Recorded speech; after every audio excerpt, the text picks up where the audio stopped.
साथियों और साथियों, हमारे बगल में अभी देखिए एक अनीशा प्रिया बैठी हुई है, जिनका कि फाइनली सिलेक्शन हो गया बिहार दरोगा 1275 भर्ती में। सबसे पहले तो बहुत सारी शुभकामनाएं, बधाई है। अभी हनुमान मंदिर से दर्शन करके हनुमान जी की, और अभी हमारे ऑफिस में आई है मिलने के लिए अपने गुरु जी से। तो चलिए, बहुत सारी शुभकामना, बधाई है। आपकी मेहनत और हनुमान जी की कृपा से आज फाइनली सिलेक्शन हुआ, और काफ़ी इसके लिए, इस पद के लिए आपने त्याग किया होगा, बहुत मेहनत किए होंगे, और आप हमारा पुराना स्टूडेंट रह चुकी है, क्योंकि पिछली बार भी आप मेरिट लिस्ट से बाहर थी।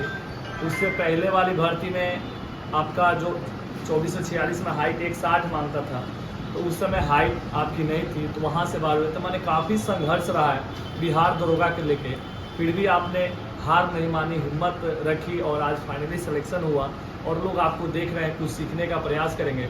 आखिरकार आपने तैयारी कैसे की? और जब मेरिट नहीं बनता है, क्योंकि अभी भी बहुत सारे लोगों का मेरिट नहीं बना है, क्योंकि लगभग 3 गुना, लगभग 2 गुने लोगों का मेरिट नहीं बना है, तो कहीं ना कहीं काफ़ी डिप्रेशन में होंगे।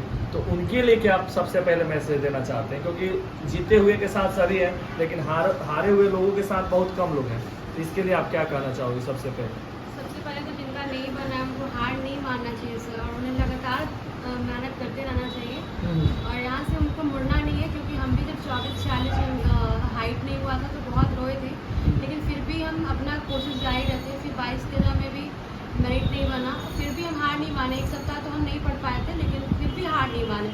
फिर हम लगातार पढ़ते गए, सचिवालय दी, उसमें भी नहीं हो पाया, फिर इसमें जाकर हुआ। मतलब हार नहीं मानना, करते रहना। लगातार हार हार हार हार, आखिरकार सफलता मिली, जीत हुई गई। हाँ, क्योंकि वो हार नहीं होती, हार में बहुत कुछ छिपी रहती है। तो नाम तो हो जाता है हार की, लेकिन कहा जाता है जीवन में जब कोई भी काम करो, कुछ भी करो, तो या तो जीत मिलती है, नहीं तो सीख मिलता है। तो कहीं ना कहीं एक लेसन मिलता हो कि कहाँ कुछ कमियां रह गई।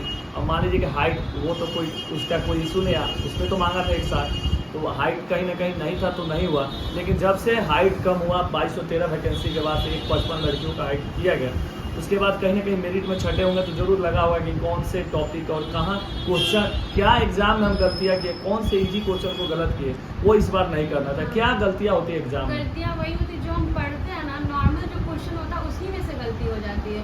और हमको कोशिश करना है कि एग्जामिनर जो है उतना क्वेश्चन देता है जिससे मेरिट बन जाए। मतलब उतना क्वेश्चन वो नॉर्मल बुक से देता है जिससे मेरिट बन जाए, और वही क्वेश्चन पर हम अगर पकड़ बनाए तो हमारा मेरिट बन जाएगा। जैसे कुछ लोग बहुत इजी क्वेश्चन एग्जाम में गलती कर देते हैं। वही क्वेश्चन गलत नहीं करना। मैं इसी पे वर्क की थी इस बार कि इजी क्वेश्चन गलत नहीं करना। इजी क्वेश्चन गलत नहीं करना है। आपने सेल्फ स्टडी की Yes.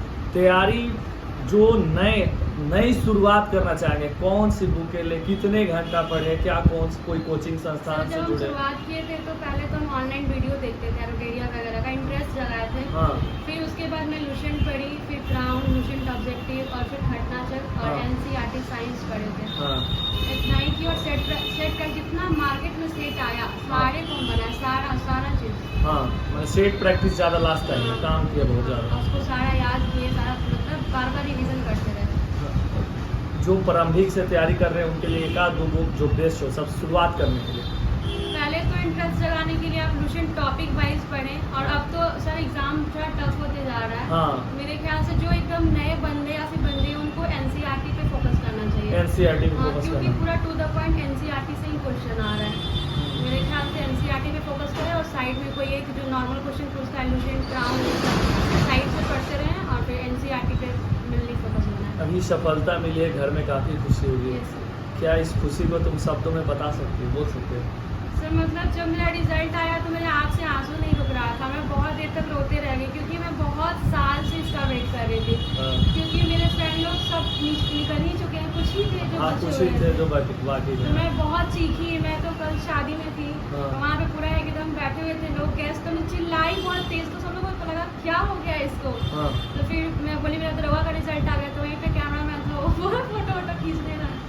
चलिए, दरोगा बन गई आखिरकार। बहुत दिनों का मेहनत था, लगातार 3 भर्तियाँ, एक में हाइट, दूसरे में मेरिट, और फिर फाइनली आज आपने इस मुकाम तक पहुंच गए। और उसके बीच में भी होते रहा, पिछला बार 64 सीट में भी तो आई थी मैं। हाँ, उसमें भी 64 नहीं सीट। हुआ, सचिवालय में भी नहीं हुआ। हाँ, हाँ। मतलब हार ही हार हो रहा था। हार ही हार हो रहा था, लेकिन कहीं ना कहीं जीत आखिरकार हो ही गई।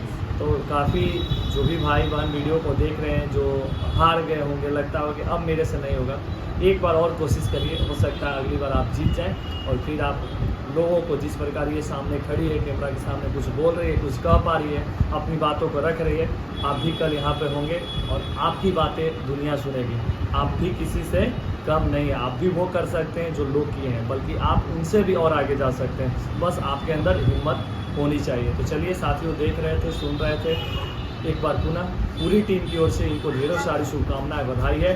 जय हिंद, वंदे मातरम।